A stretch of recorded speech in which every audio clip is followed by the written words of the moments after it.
आज का पहला पाठ नबी एजेकियल का ग्रंथ अध्याय 2 पद संख्या 8 से 3-4।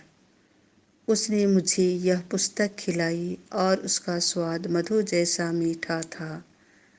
प्रभु यह कहता है, हे मनुष्य के पुत्र, मैं जो कहने जा रहा हूँ उसे सुनो। इस विद्रोही प्रजा की तरह विद्रोह मत करो। अपना मुंह खोलो और जो दे रहा हूँ उसे खा लो।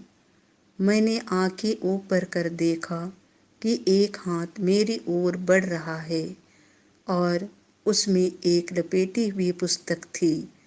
उसने उसे खोल दिया। कागज पर दोनों ओर लिखा हुआ था। उस पर विलाप, मातम और शोक के गीत अंकित थे। उसने मुझसे कहा, मनुष्य के पुत्र, जो अपने सामने है उसे खा लो। यह पुस्तक खा जाओ और तब इस्राएल की प्रजा को संबोधित करो। मैंने अपना मुंह खोला और उसने मुझे यह पुस्तक खिलाई।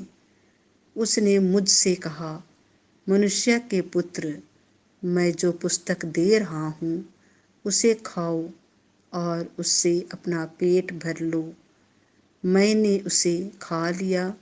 मेरे मुंह में उसका स्वाद मधु जैसा मीठा था। उसने मुझसे कहा, मनुष्य के पुत्र, इस्राएल की प्रजा के पास जाकर उसे मेरे शब्द सुनाओ। संत मत्ती के अनुसार पवित्र सुसमाचार अध्याय 18 पद संख्या 1 से 5, 10, 12 से 14। सावधान रहो, उन नन्हों में से एक को भी तुच्छ ना समझो। उस समय शिष्य यीशु के पास आकर पूछने लगे, स्वर्ग के राज्य में सबसे बड़ा कौन है? यीशु ने एक बालक को बुलाया और उसे उनके बीच खड़ा कर कहा, मैं तुम लोगों से कहे देता हूँ, यदि तुम फिर छोटे बालकों जैसा नहीं बन जाओगे तो स्वर्ग के राज्य में प्रवेश नहीं करोगे। इसीलिए जो अपने को इस बालक जैसा छोटा समझता है वही स्वर्ग के राज्य में सबसे बड़ा है। और जो मेरे नाम पर ऐसे बालक का स्वागत करता है वह मेरा स्वागत करता है। सावधान रहो, उन नन्हों में से एक को भी तुच्छ ना समझो। मैं तुमसे कहता हूँ, उनके दूत स्वर्ग में निरंतर मेरे स्वर्गिक पिता के दर्शन करते हैं। तुम्हारा क्या विचार है?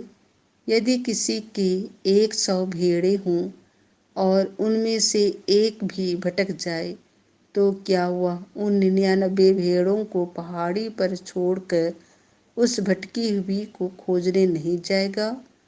और यदि वह उसे पाए तो विश्वास करो कि उसे उन 99 की अपेक्षा जो भटकी नहीं थी उस भेड़ के कारण अधिक आनंद होगा। उसी तरह मेरा स्वर्गिक पिता नहीं चाहता कि उन नन्हों में से एक भी खो जाए।